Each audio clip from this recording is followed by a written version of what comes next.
Loué soit Jésus-Christ qui a donné sa vie pour nous. Sa grâce et sa paix soient avec vous. Jésus n'a jamais cessé d'aimer, même sous la croix. Père, pardonne-leur, ils ne savent pas ce qu'ils font. À cause de cela, il a vaincu le péché, qui est la cause de tout mal, et la mort elle-même, qui est la conséquence ultime et définitive du péché.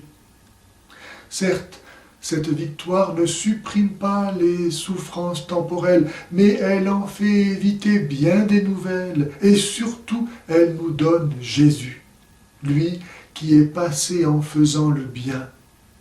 Sensible à toute souffrance du corps et de l'âme, Jésus guérissait les malades, nourrissait les affamés, exorcisait les possédés, consolait les affligés, ressuscitait les morts, et tout cela en proclamant bienheureux ceux qui pleurent, ceux qui sont affamés, ceux qui sont doux, humbles, purs de cœur, persécutés à cause de lui. Quel paradoxe!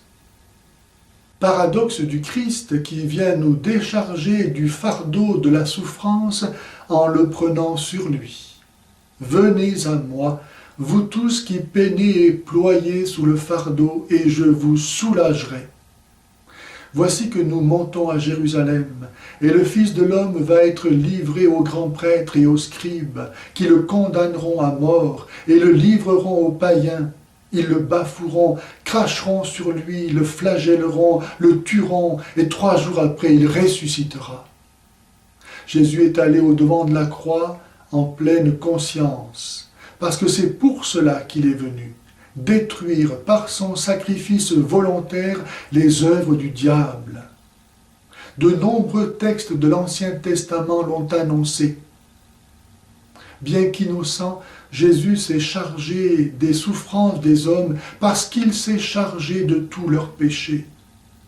C'est comme si Jésus avait dit au Père, « Père, je t'en prie, considère que je suis responsable des péchés des hommes. » Vous imaginez, lui, le Saint, qui ne fait qu'un avec le Père, dire une chose pareille? C'est pourquoi tout son être en a été révulsé jusqu'à en transpirer du sang. C'est pourquoi le Seigneur a fait retomber sur lui toutes nos fautes. Le Seigneur a voulu l'écraser par la souffrance. Lui qui n'avait pas connu le péché, il l'a pour nous identifié au péché. Tout le péché de l'homme, dans son étendue et sa profondeur, est devenu la véritable cause de la souffrance du Christ.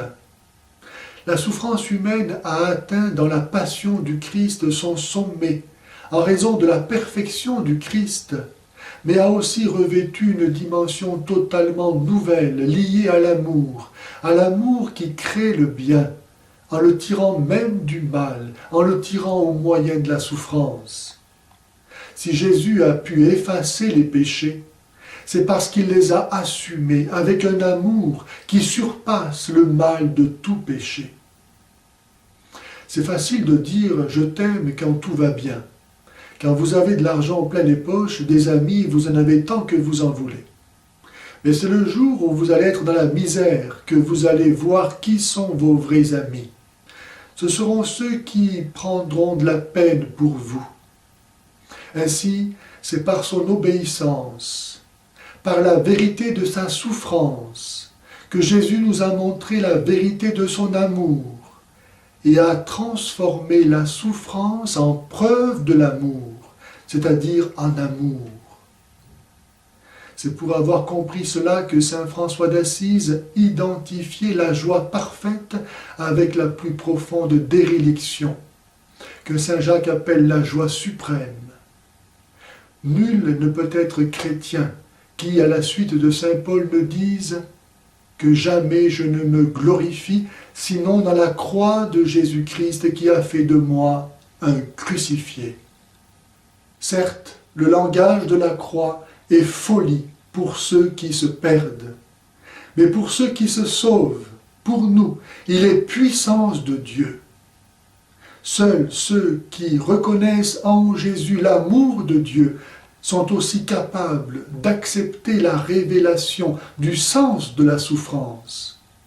Pour les autres, la souffrance n'est que l'avant-goût de l'enfer où ils vont, parce qu'ils refusent de croire à l'amour fou de Dieu pour eux, qui seul suffit. Comme le dit Benoît XVI, seul un Dieu qui nous aime, jusqu'à prendre sur lui nos blessures et nos souffrances, et surtout celles de l'innocent. Seul un tel Dieu est digne de foi.